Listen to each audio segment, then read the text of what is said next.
The bell tolls. The midnight hour is upon us. It's time once again for two internet strangers to discuss the good and evil of the horror genre.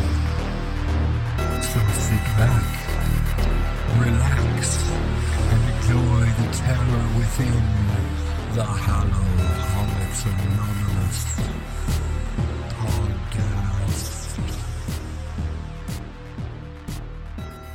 Hello listeners, this is a mini-sode. We have both finished watching the remake of Suspiria, and we're here to discuss it real quick while it's fresh and bloody in our minds.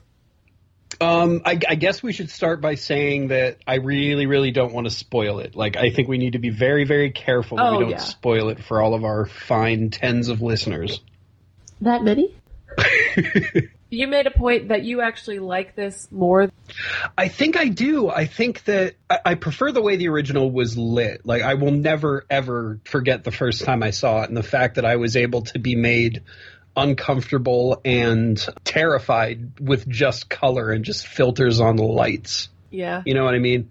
And I think that was great, but everything else in this new one is better. It's very different. The plot, I think, is a lot more detailed. It's a lot better. It actually goes into detail of not only Mother Suspiria, but who the other three mothers are, which none of the trilogy really touches on. You just kind of have them there. He uses a lot of techniques, too, that were similar, but I'm sure we'll touch on that later.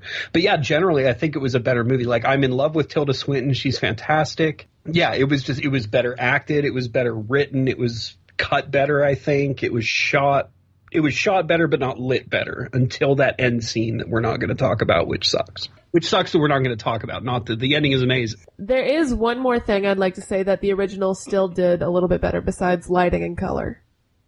What's that? Set design. The house in the original was a dark fairy tale world, and this dance academy is very straight-lined, neutral. It kind of follows the Gilbert Sullivan philosophy, where if the story is over the top, then the characters and the set should be as realistic as possible. And it worked. Yeah. It worked really well. But I just love the dance academy in the original. And I think this actually did pretty much what House on Haunted Hill did.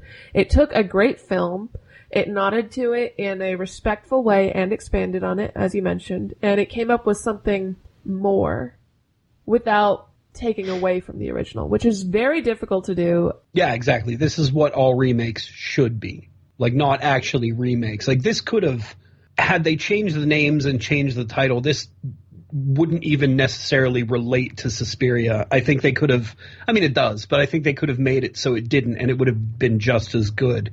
It just probably wouldn't have had the clout to get out there as much as this did. Yeah, and in the original, the Dance Academy was just a setting. It could have been any kind of place. But in this one, dance became so much a part of the dark mysticism in the film. Well, it is, and that's something else that really interests me, because dance and theater in general, like any of the performance arts, all of that comes from ritual. Like, all of that comes from ancient religious ceremony, and the spectacle of all of it is the ritual. So it's totally not a stretch to think that these dancers are all being tricked into doing this great ritual for Blanc and Suspirium and the rest of the teachers. Yeah, and I absolutely love that there's a callback to that, and they're actually sort of nodding to the past and the historical basis for dance/performance art. Mm-hmm. And not to get super political and religious with this, but this film finally expanded on the dark and evil undertones of modern dance.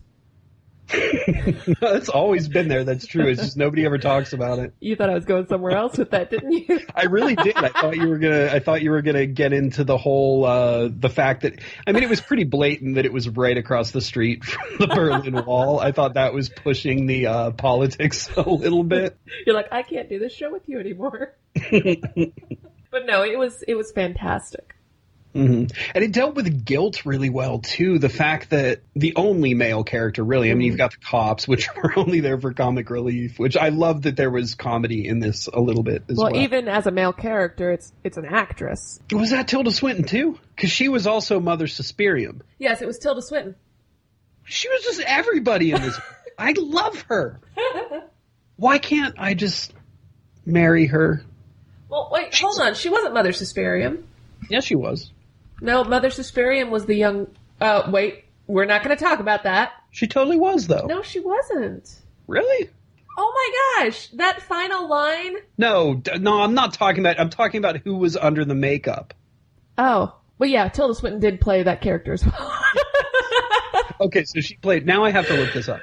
So she played three I characters recognized her like this. distinctly. There's no mistaking that voice and that facial structure. I did not. I had no idea. I thought that they made him look older so they could make him be his actual age in flashbacks. But it was her voice. You didn't hear that? No, I was more paying attention to how, like, beautiful and insane what I was watching was. I wasn't thinking about... I barely recognized Chloe Grace Moritz. All I know is it was a fantastic movie, and you need to watch it now.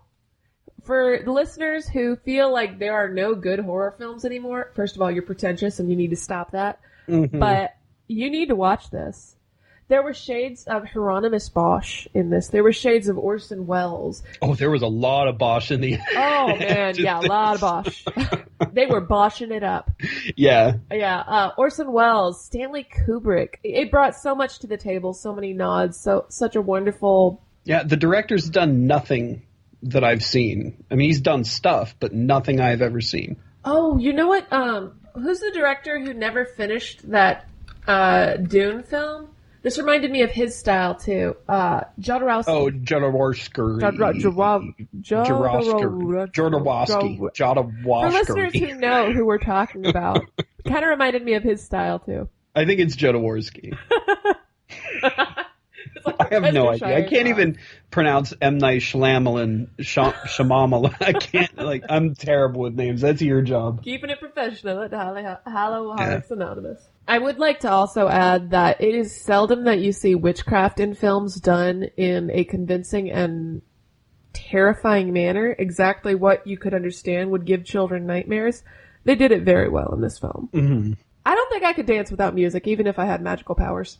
Oh, that was another thing I loved about it. The dancing without music and the breathing. The breathing was even choreographed in those dances, and it worked so well. Everything, it was just all so primal. Oh, and when you saw that moment with that leg in the floor, that was what I kept expecting to happen when they were jumping so damn high. Yeah, I knew that was coming eventually. I just didn't expect it to happen right then. Yeah. Because the camera would show their legs and you'd be like, it's gonna crack, it's gonna crack, it's gonna crack. That's pretty much all I have to say about Suspiria without revealing any spoilers. Do you think we're going to get a trilogy out of this? Do you think we're going to get Inferno and Mother of Tears? I think it's distinctly possible, but they haven't been talking about any possible sequels after that or making this into a trilogy. So. I looked everywhere and was really hoping, but I found nothing. Yeah, if there's been no talk of it, I'm not terribly sure there will be because it does stand on its own. The original Suspiria did kind of leave you feeling like it was unfinished. I don't know. I never thought that. I think that all three of the Mother movies felt finished at best. You didn't think her kind of walking away from that building and laughing, you didn't think there should have been something more there? Not really. I mean, maybe when I first saw it I did, but then I got used to the sudden endings in... The empty promises! Yeah. And the fact that sometimes you just don't get an epilogue. You know what I mean?